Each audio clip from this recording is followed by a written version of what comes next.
So in 2023, I set a goal of completing an Ironman. That didn't go to plan. I had to rush to the toilet and end up throwing up everywhere. But that wasn't really my main objective. I set the goal of doing an Ironman because my training for the last few years had been really inconsistent. This was hopefully a way to get me back on track. Having an end goal that would mean consistently I would have to do a decent amount of training every single week, which is something I had been slacking on. After spending most of the year training for an Ironman, completing 39 swims, 119 rides, and 106 runs, I wanted to test if all this training and setting this goal actually made me any fitter. So I hadn't really planned to do this video before, but I had done some tests that we can kind of use for swim, bike and run to see if I improve. So first of all, as any good triathlon does, we'll start with the swim.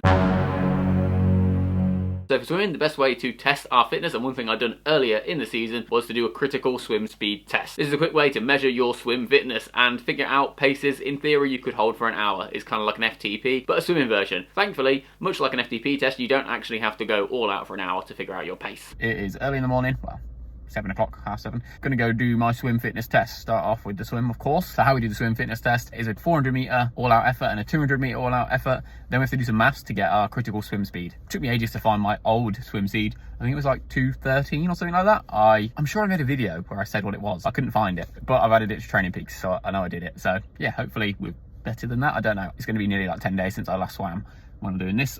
My first time back in the pool since Portugal. I'm just gonna go do the swim and let you know how I got on. Swim is done.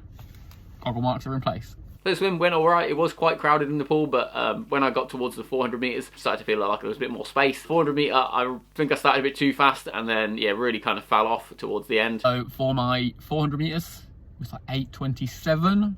And 200 metre actually felt pretty consistent. And then for my 200 metres was 4 minutes and 4 seconds, so quite a bit faster. I think that was probably a bit more reflective of my speed. But yeah, we'll see what the result is compared to last time. So how much would we improve by after months of training? 1 second. 2:12.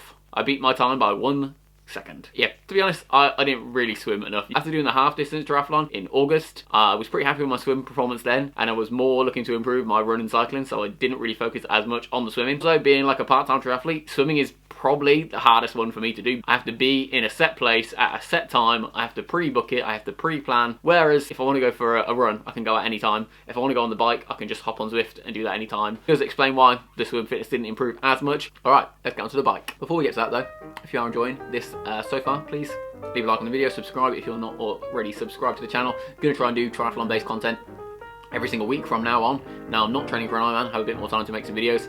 I'm just not doing as much training, so I don't really know what to make videos about, but I'll put something out every week. That is my goal.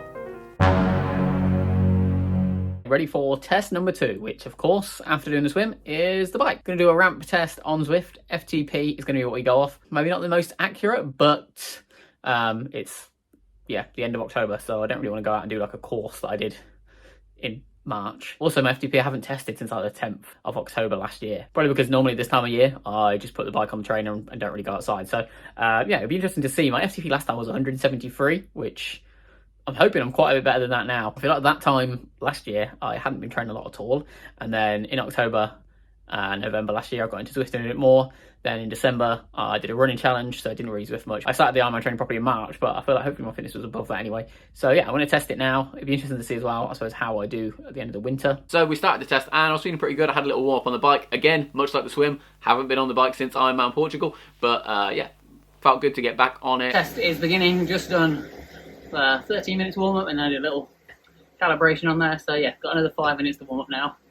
Free ride, and then yeah, we'll get into it. It was over a year since I did it. I didn't even know how far I got in the test to get 170. So I mean, I'm hoping I can get close to 300 watts for a minute, maybe. But the problem is that comes after 240, 260, 280, so I don't know. 3, 2, 1. As we get into the ramp test, started off feeling okay, and as with the ramp test, yeah, quickly started to struggle. In my head, I thought I might be able to get up to like 300, but after I got to like 240, it was pretty clear that was not going to be the case, and I just kind of pedalled until I couldn't pedal anymore.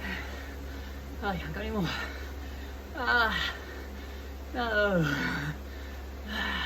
How much have I improved my cycling in 1 year? 10. Yeah, a little bit disappointing with that. I suppose one thing to say is that FTP, not necessarily the be-all and end-all. If I weighed less than I did then, I suppose in theory my watts per kilo will have improved. I didn't weigh myself last October, so yeah, I don't have a clue. Probably with a more structured plan, or a plan that I managed to stick to more consistently, would have seen a bit more of an improvement there. But I'd say it wasn't really the goal to improve the FTP. A 10 improvement without really trying to focus on it, I'm kind of happy with that. Now it was time for the run. And this is my favourite area of triathlon, I guess, and running is the thing I did before I started doing triathlon, so I was hoping that I could see the biggest improvement here. And I will say running was the thing that I've been most inconsistent with. I feel like it's easy, if you're not training for something specific, to just not do runs that actually contribute anything to your fitness. Never do any intervals, never push yourself hard, never do long slow runs, whereas the Ironman training has really helped me to do that. So starting off in January, my time was not great. Just arrived at Coventry Park Run, going to attempt to go for a 5k PB for the year. My best time before the Ironman, or before Ironman training started, was 23:24. So that was in January. I want to see how much I've improved training for an Ironman in the last 10 months, I guess. So yeah, we're going to see. Hopefully it's better than that, and maybe a personal best on this course. We'll see how I'm feeling, but it's quite a nice day. Overcast, but not raining, so yeah, we'll see how it goes. And I've got the support crew here. You going to cheer for Dada? The fastest I've ever ran on the track was like a 20:02, very close to a sub 20, which is where I'd really like to get to again. That was like 6 years ago now. But when I did it in January, I was also coming off a month of training. I did a challenge where I ran a mile for every single goal scored in the World Cup, so I ended up running like 200 miles in the space of a month. Got me into a decent level of fitness and made me think maybe I could fit Ironman training around my life. In that challenge, I didn't do anything fast. I didn't do any intervals or anything like that. So this was when I was most confident about improving. I was so keen for a good performance. I even did a warm-up for a park run, which is unheard of for me. Quick warm-up done. I wanted to see how cold it was, if I could take this off, but I think I'm going to keep it on.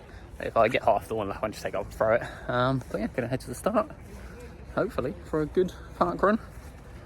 A lot better than January. And we set off, I was feeling pretty good. I definitely started off a bit too fast, tried to stick with some people in front that looked like, you know, they were holding a similar sort of pace. Did slow down the start of the second lap. Towards the end, managed to pick up the pace a little bit and finish pretty strong, and we ended with a pretty decent time. I managed to finish with a time of 21:41. Finally, a decent result. The good thing is I improved in all of them, and I suppose that my main goal at the start of the year when I signed up for the Ironman was just to get into a routine, get back to doing some consistent training. And if I hadn't have signed up for the Ironman, would I have been any better at any of these things right now? Probably not, because I wouldn't have had something to focus on to force me to train. So I could probably do some maths and add together all the things and work out the percentage I improved. But the main thing is, did I improve my fitness from my Ironman? Yes, I did. How much? Probably not as much as I could have. Like I said, the training could have been more consistent. And definitely if you focused more on these areas, if I really wanted to improve my FTP and my 5k, I could do that with a pretty specific plan, which wasn't the plan I had. I was just training to cover 140 miles again, which I didn't manage. I had to rush the toilet and end up throwing up everywhere. Anyway, thank you for watching. If you'd enjoyed, please do leave a like on the video. And yeah, hopefully I'll be back next week with some more